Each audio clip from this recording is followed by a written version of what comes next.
Quiero que me acompañes al último libro de la Biblia, al último capítulo de la Biblia, el libro de Apocalipsis. Yo quiero que comencemos nuestra reflexión de la misma forma que se encerró la reflexión pasada, con un texto que está en Apocalipsis, capítulo 22, versículo 12 en adelante. Pero quiero que meditemos juntos unos capítulos antes, pero para introducir quiero leer desde el versículo 12 hasta el versículo 14 del capítulo 22 de Apocalipsis. ¿Todos tienen? Amén. Gloria a Dios. Dice así: vengo en breve y traigo la recompensa, con la cual retribuiré a cada uno según su obra. Yo soy el Alfa y el Omega, el principio y el último. Perdón, el primero y el último, el principio y el fin. Bienaventurados los que lavan sus ropas para que tengan derecho al árbol de la vida y puedan entrar en la santa ciudad. Amén. Hermanos, Apocalipsis es, digamos así, el cierre de este libro que nos dejó el Señor, este libro maravilloso, y gracias a Dios hoy nosotros tenemos la oportunidad que tal vez muchos hombres y mujeres de Dios no tuvieron antes, que es poder conocer el fin de todas las cosas. Nosotros podemos conocer el fin de la historia. Te causa ansiedad, ¿no?, cuando comenzaste a leer un libro que te apasiona, que te atrae y realmente querés saber cómo termina. Y hoy nosotros tenemos esa oportunidad. Sabemos cuál es el fin, cómo va a terminar todo esto, cómo va a terminar nuestra vida, cómo va a terminar lo que pasamos hoy, cómo va a terminar la realidad que vive nuestra sociedad hoy. Nosotros ya sabemos. Y es importante, creo yo, en las palabras que dijo nuestro Señor, ¿no?, a través del apóstol Pablo. Es bueno consolarnos a través de las promesas y las palabras que el Señor nos dejó escritas, y eso nos ayuda a nosotros a perseverar. Y hoy yo quería meditar con ustedes qué hay después del fin. Nosotros ya venimos escuchando sobre las señales del fin, las señales que van a venir antes del fin, para prepararnos para ese momento.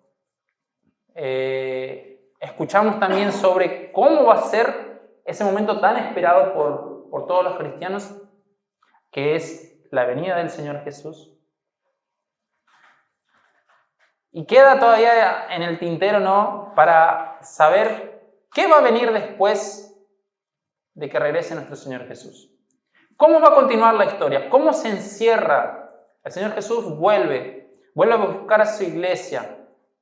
Ya pasaron un montón de cosas sobre el mundo, catástrofes, señales que estaban anunciando que ese día estaba cerca, y llega el Señor Jesús. ¿Pero qué sucede después? Yo creo que una de las cosas en las cuales muchos cristianos, en realidad muchas denominaciones, tienen diferencias, es acerca de esto, acerca del fin. ¿Cómo van a acontecer las cosas? ¿Cómo se van a llevar a cabo cada evento, cada acontecimiento? Creo que si preguntamos a varios cristianos de varias denominaciones, tal vez uno que otro vamos a tener diferencias. Pero en algo sí estamos seguros, como cristianos, que el Señor va a volver. Amén. Gloria a Dios por eso. Esa es la esperanza que, independiente de nuestra denominación, nosotros tenemos esa certeza como cristianos, como seguidores de Jesús. Tenemos la seguridad de que Él va a volver. Y partiendo de esta certeza, partiendo de esta seguridad que nosotros tenemos como cristianos, yo quisiera reflexionar con vos sobre 3 momentos que van a desarrollarse, que van a acontecer después de que Jesús viene. Ya Santiago tocó este tema de la venida de Cristo, cómo va a ser de una manera gloriosa, donde todas las personas van a tener noción de que Jesús vino. Nadie va a quedar así como distraído y decir, bueno, ¿será que vino? ¿Será que no vino? Nadie va a quedar con esa duda. Todos van a enterarse.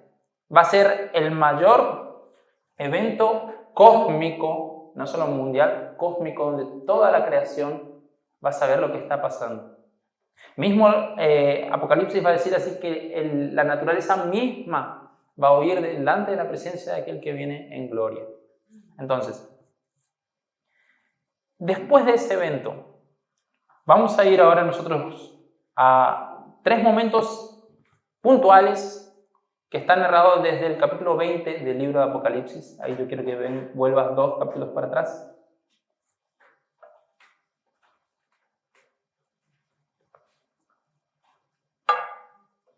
El texto nos dice así, capítulo 20, del primer versículo en adelante. Vi descender del cielo un ángel con la llave del abismo y una gran cadena en la mano. Él ató al dragón, la antigua serpiente, que es el diablo y Satanás, y lo ató por 1000 años. El primer momento que nosotros encontramos después, seguido de la venida del Señor Jesús, es esto que muchos tal vez escuchamos hablar, que es acerca del milenio. Y este tema del milenio es uno de los más discutidos en el medio evangélico, porque hay varios puntos de vista acerca de qué es el milenio. Básicamente nosotros, entre los teólogos, podemos encontrar 3 puntos de vista diferentes. El de los premilenialistas, los postmilenialistas y los amilenialistas. Son 3 posturas diferentes en cuanto a qué significa el milenio, cómo se va a desarrollar el milenio. Pero nosotros hoy vamos a ver qué dice la Biblia acerca de esto. ¿Por qué sale esta enseñanza acerca del milenio? Porque es el único texto en Apocalipsis donde nosotros vamos a encontrar, no hay ninguna otra parte donde hable acerca de este periodo. Y vamos a ver que se trata de un periodo literal. Así como vimos que Apocalipsis tiene muchos símbolos y muchos de los años y números en Apocalipsis son simbólicos. Pero en especial este texto que habla acerca del milenio, nosotros vamos a ver desde el capítulo 20, versículo 1 hasta el versículo 7, que 1000 años se repite 6 veces. Y describe realmente un periodo de tiempo de 1000 años. ¿Por qué decimos que describe un periodo de tiempo de 1000 años? Porque tiene un inicio, tiene un desarrollo y tiene un fin, ese periodo de 1000 años. Y ese inicio se lleva a cabo a través de, o nosotros vamos a darnos cuenta a través de algunos eventos que van a acontecer también, que están descritos ahí en el texto también. El primer evento, que obviamente que va a ser algo evidente, que es el regreso del Señor Jesús. A partir de ese momento, después, ahí se inicia ese periodo de 1000 años, con la venida del Señor Jesús. Como vimos en el capítulo 19, ¿no? El capítulo 19 narra esa venida de aquel que viene sobre un caballo blanco, aquel que viene para conquistar. A partir del regreso del Señor Jesús, comienza este periodo de 1000 años. Como dice el texto de Mateo, yo les pido que me puedan acompañar. Mateo capítulo 13.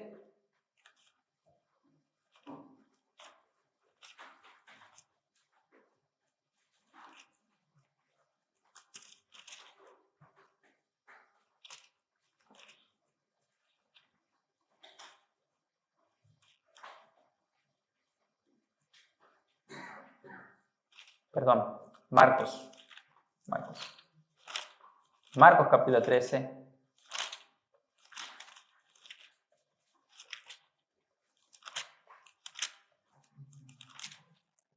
Marcos capítulo 13, versículo 26 dice así: Entonces el Hijo del Hombre será visto viniendo en las nubes con gran poder y gloria. Ese va a ser el inicio de un periodo donde todas las personas vivas hasta ese momento van a conocer, y también las personas que van a resucitar, que es algo que también escuchamos, que va a haber una resurrección, va a haber una primera resurrección, que es el texto de Apocalipsis que nos va a decir ahora. Entonces, para inaugurar estos 1000 años, comienza con el regreso del Señor Jesús. A partir de ahí comienza este periodo. Y vemos lo que sigue, que con la venida del Señor Jesús hay un grupo de personas que murieron que vuelven a la vida. Un grupo de personas que habían depositado su fe, su esperanza en Cristo, y son estas personas las que vuelven a la vida. La resurrección de los justos. El texto nos va a decir así, volviendo a Apocalipsis, capítulo 20 de Apocalipsis.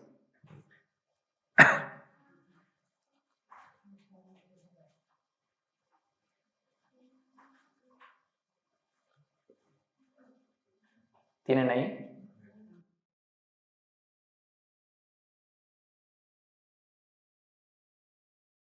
Atada. En este periodo hay un grupo de personas que resucitan. Esas personas que resucitan son aquellos que depositaron su fe en Cristo. Los salvos que todavía continúan vivos son levantados para encontrarse con Cristo en los cielos y tenemos el cuerpo transformado. Y dice el texto que juntamente con eso, dice así, versículo 13 en adelante, lo lanzó al abismo donde lo encerró y le puso un sello sobre él para que no engañara a las naciones hasta que los 1000 años se completaran. Después de eso es necesario que él sea suelto por un tiempo. Entonces Victronos le fue dado el poder de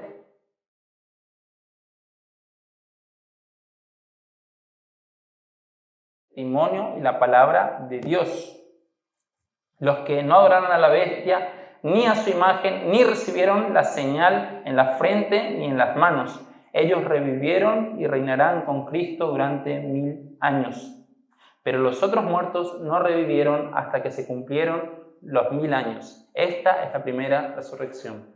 Ahí vemos el regreso de Cristo, vemos la resurrección de los que confiaron en Cristo, de los justos, y un tercer evento que es también la muerte de aquellos impíos que están vivos. El texto de Apocalipsis también nos dice que la antigua serpiente es aprisionada y a partir de ese momento Satanás está preso durante 1000 años. Y pensemos así, ¿no? Satanás, según la Biblia, es un ser espiritual. Si es un ser espiritual, tenemos que entender que el lenguaje que Apocalipsis usa en el primer versículo, de aquel ángel que desciende de los cielos con una llave, que es la llave del abismo, y una cadena para aprisionar a Satanás, es obviamente un lenguaje simbólico, porque es imposible atar a un ser espiritual con cadenas materiales. Entonces, ¿qué sería ese atar a Satanás? Y ahí entra la controversia del por qué hay varias posturas acerca del milenio. Y la manera de poder entender este texto es que así como las personas resucitaron, los que creyeron en Cristo resucitaron y fueron con Cristo, y los que estaban vivos, que creían en Jesús, fueron elevados a los cielos y fueron transformados. Y un tercer grupo de personas, que eran los impíos, que estaban vivos. El texto que nosotros habíamos leído anteriormente en Apocalipsis 19 nos dice que todos los que estaban vivos, los impíos que estaban vivos, murieron a causa del resplandor de la venida de Cristo. Entonces, aquel grupo que continuaba vivo, pero que no servía a Dios, ellos murieron. Y la atadura de Satanás durante esos 1000 años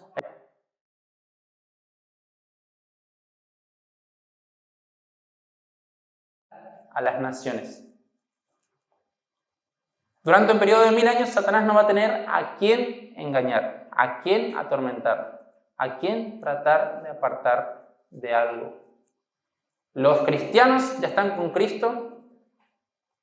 Los impíos que no confiaron en Dios están todos muertos. Entonces, Satanás está limitado, no puede hacer nada, está preso. De esa manera se entiende ese texto.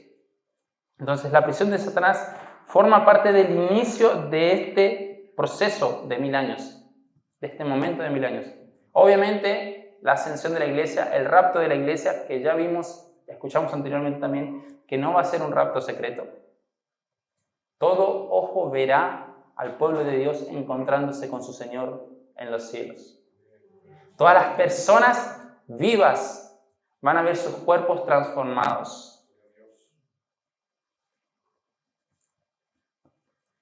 Y a partir de ese momento tenemos un segundo momento, un segundo periodo, que es un periodo de fiesta, que también está narrado en Apocalipsis 19, versículo 7. Dice así: alegrémonos y exaltemos y demos gloria a Él, porque llegó el momento de las bodas del Cordero y su novia ya se preparó. Es interesante porque esta promesa de celebrar las bodas del Cordero es una promesa que ya viene desde el propio Señor Jesucristo, y muchos profetas antes también anunciaron este momento. Ese momento donde la iglesia va a encontrarse con el Señor y van a celebrar las bodas del Cordero. En esa figura que la iglesia representa a la novia y Cristo el novio, que viene para encontrarse y casarse con su novia y celebrar por 1000 años. El apóstol Pedro nos habla también acerca de esto en su segunda carta, en el capítulo 3. En el versículo 10 dice así: sin embargo, el día del Señor vendrá como un ladrón, en el cual los cielos pasarán con gran estruendo y los elementos se quemarán y se disolverán, y la tierra y las obras que en ella hay serán descubiertas. Dos cosas importantes en este momento, después de que Cristo viene, después de que Satanás es apresado, después de que la iglesia sube a los cielos, después de que los muertos quedan sobre la faz de la tierra, es que todas las cosas, todas las naturalezas quedan destruidas. Todo, el apóstol Pedro describe así, como algo que fue destruido después de aquel momento tan glorioso que fue la venida de Cristo.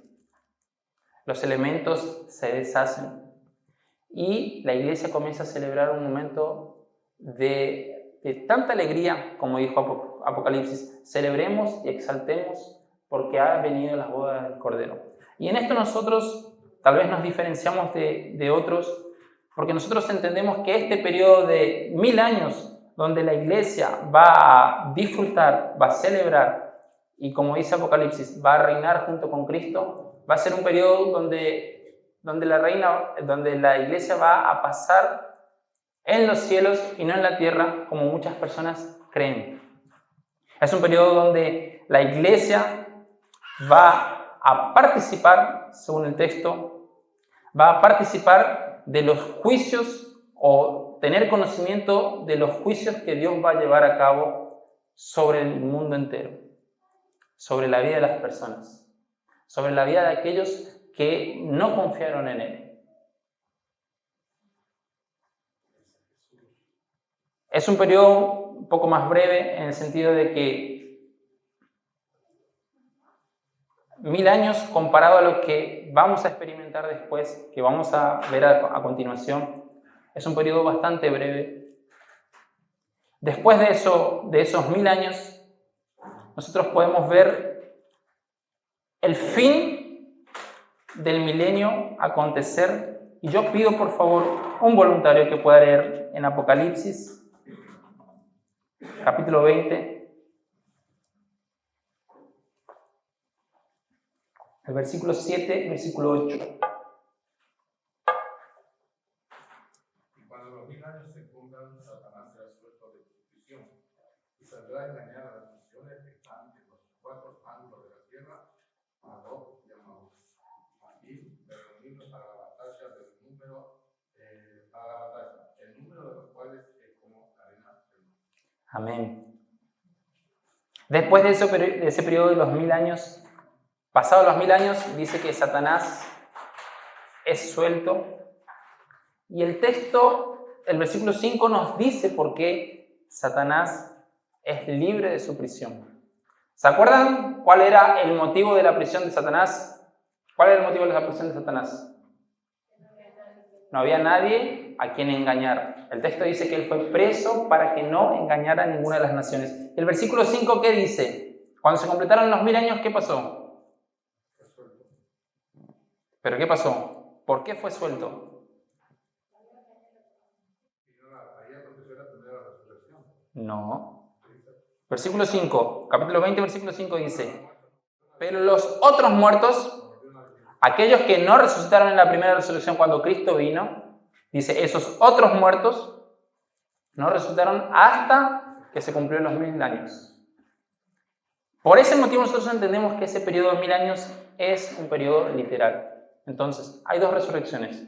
Una de los justos y la de los injustos va a marcar el fin del periodo de los 1000 años, y un periodo muchísimo más corto se inicia a partir de ese momento. Satanás es libre, los impíos vuelven a resucitar, pero esta vez con un propósito y con un fin ya determinado. Como había dicho Santiago en la predicación anterior, con Cristo nosotros, cuando vino el Señor Jesús, ya está determinada la sentencia. Ya está determinada cuál va a ser la sentencia para la vida de cada persona. Aquellos que resucitan y van con Cristo al cielo, esos son los que van a tener vida eterna. Pero los que no resucitan y después del milenio resucitan, son los que van a perecer. El texto dice así: esta es la segunda muerte. Y ahí el texto no comienza a narrar un hecho que leyó el hermano Miguel, dice sí, que Satanás comienza a engañar a las personas, comienza a engañar a las naciones con un propósito de poder levantarse y hacer guerra en contra de la Jerusalén que está descendiendo. Capítulo 21 de Génesis nos dice así, versículo 2. Vi la santa ciudad, la nueva Jerusalén, que descendía de los cielos de la parte de Dios, preparada como una novia para su novio. Imagínate esta escena. Un mundo totalmente destruido, la naturaleza totalmente destruida. Un grupo de personas, tanto de épocas pasadas como de épocas futuras hasta el momento de la venida de Cristo, todos resucitados, obviamente sin un cuerpo transformado. Imagínense, parece una escena de The Walking Dead, aquellos que ven la película, que ven la serie. Es un momento donde el mundo entero y Satanás y sus demonios intentan hacer guerra en contra de la ciudad santa, que comienza a descender, comienza a bajar para establecerse sobre la tierra. 1000 años se pasaron en los cielos. Y es tiempo de volver a esta tierra. Hermanos, nosotros no vamos a vivir eternamente en los cielos. La morada del cristiano y de Dios es en la tierra. Eso nos va a asegurar la Biblia. Vamos a pasar 1000 años en los cielos. Y ese periodo de 1000 años es para que la iglesia tenga conocimiento del juicio que Dios va a traer, del por qué es el juicio justo que Dios va a traer sobre la vida de las personas, que se van a levantar después en contra de la Jerusalén celestial. El texto nos dice así, que ellos van a intentar hacer guerra en contra de la Jerusalén celestial.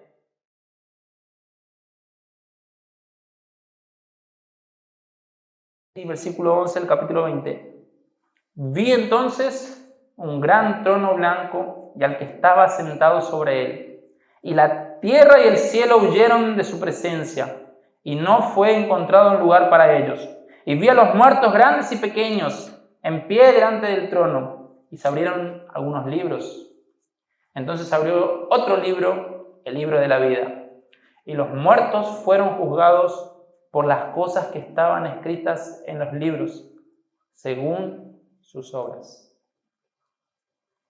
Es interesante, escuchaba algunos pastores, amigos, hablando un poquito sobre este texto. Y, hermanos, hay un detalle importante que nosotros tenemos que tener en cuenta. Que el texto nos dice que los impíos que volvieron a resucitar después de los 1000 años, ellos fueron juzgados por aquel que estaba sentado en el trono blanco, por las obras que ellos habían cometido, por todo lo que ellos habían hecho durante su vida. Pero en ninguna parte nosotros encontramos que los que habían resucitado en la primera resurrección cuando Cristo vino, que hayan sido juzgados por causa de sus obras.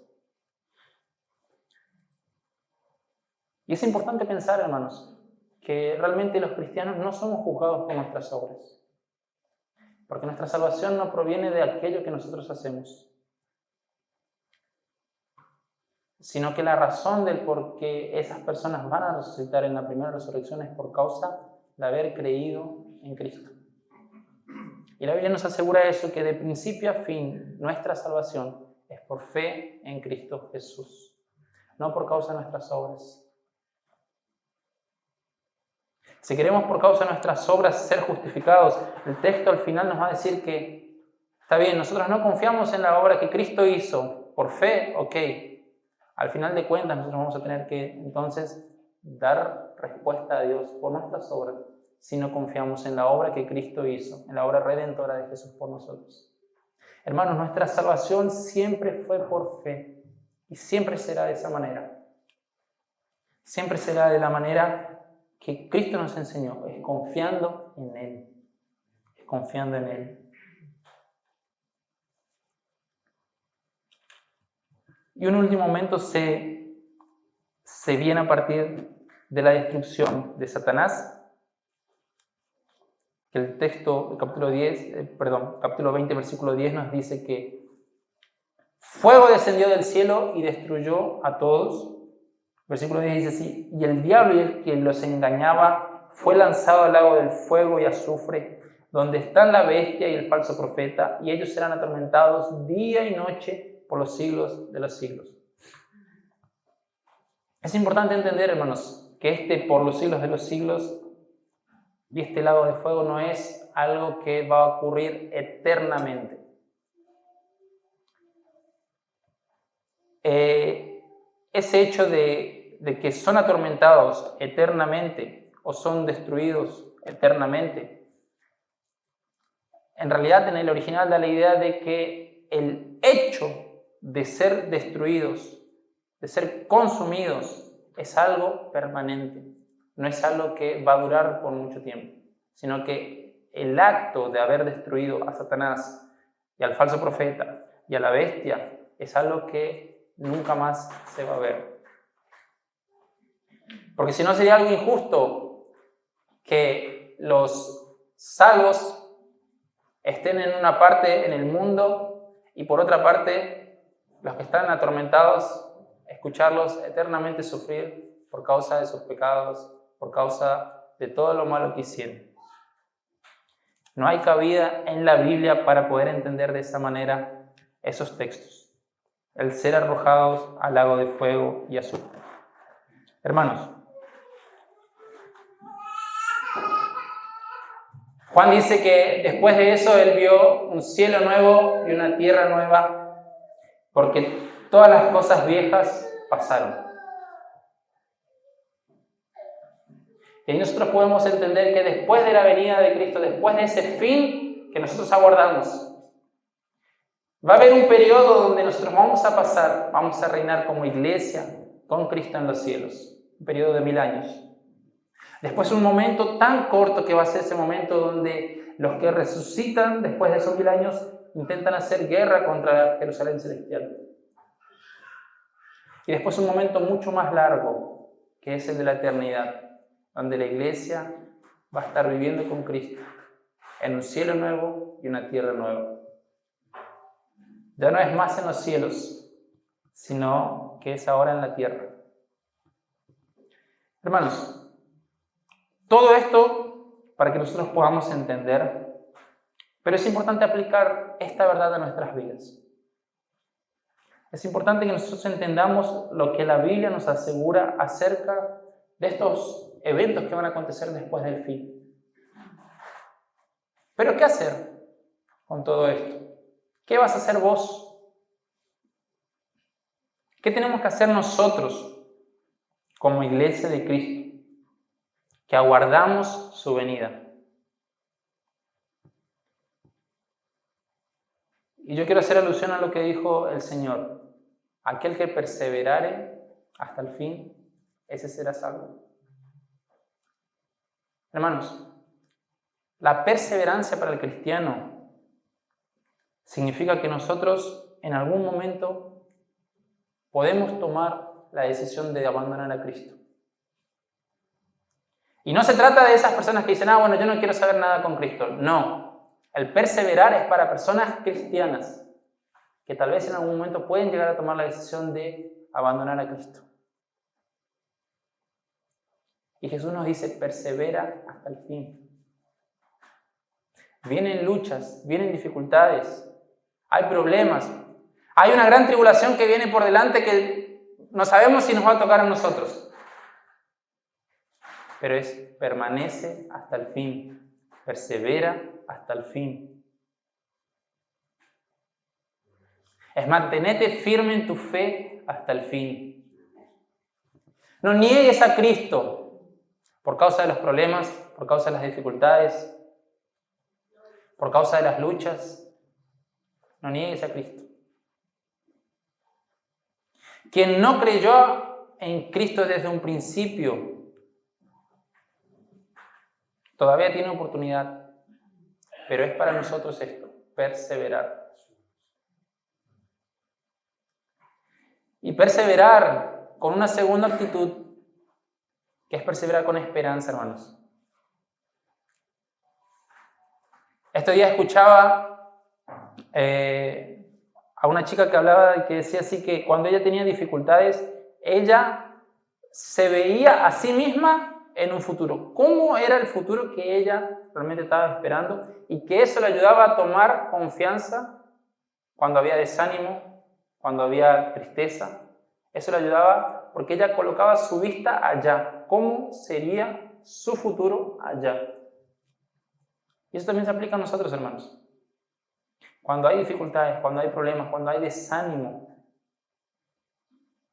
es colocar nuestra mirada allá, con la esperanza que tenemos en un cielo nuevo y una tierra nueva, donde vamos a ser transformados, hermanos. Una de las mayores luchas que nosotros tenemos es día a día con el pecado. Imagínate el cielo nuevo, tierra nueva, donde ya no va a haber más pecado. Un cielo nuevo y una tierra nueva donde ya no va a haber más tristeza y tener que despedir a seres queridos, hermanos en la fe. Un cielo nuevo y una tierra nueva donde vamos a tener memoria de estas cosas que vivimos en este mundo, pero ya no más con tristeza. Porque vamos a tener memoria de las obras que Dios hizo por nosotros. Y por esa razón nosotros vamos a glorificar eternamente al Cordero que se sacrificó por nosotros. Porque vamos a tener conciencia de lo que Él hizo por vos y por mí. Tened eso en mente. ¿Cuál va a ser tu futuro? Tened en mente hacia dónde estamos caminando, hacia dónde estás caminando. Para que en este tiempo vos vivas con esperanza.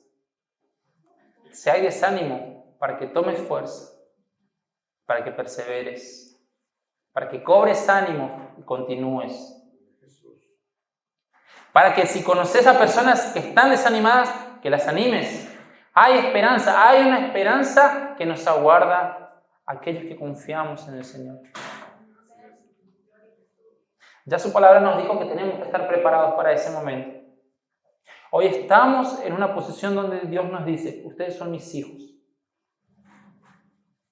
Y el Señor Jesús prometió que en el cielo hay morada para nosotros.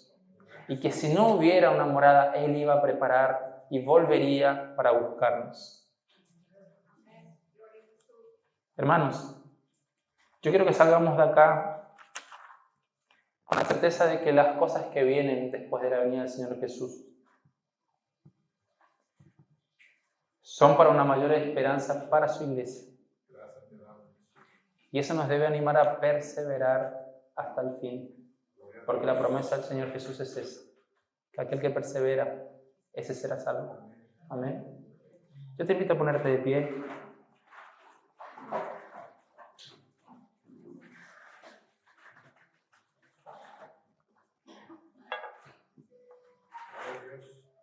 Hermanos, hoy nosotros tenemos muchas luchas. Tenemos a un enemigo que está suelto, que la Biblia dice, sí, es como un león rugiente buscando a quien devorar. Tenemos al pecado que no nos rodea, convive con nosotros. Pero después de que Cristo venga, nosotros vamos a ver un momento tan especial, que es donde nuestros enemigos van a ser destruidos. Donde aquel que nos atormentaba, aquel que nos acusaba, antes de conocer a Jesús, va a ser arrojado de la presencia y va a ser destruido. Y que todo este mundo que hoy vivimos en caos, un día va a ser renovado, va a ser transformado. Hoy tenemos esa esperanza, hermanos. Y es lo que me alegra. Porque yo sé que las enfermedades que sufrimos, los problemas, las luchas, las despedidas, ya no van a existir más en ese lugar. Ya no va a haber más un hasta pronto, un adiós. Porque vamos a estar viviendo eternamente en la presencia de aquel que hizo todas esas cosas posibles. Y no es una ilusión, iglesia, es algo real. Es algo real. Es una esperanza para vos. No te desanimes. Persevera hasta el fin. Porque la promesa es para vos.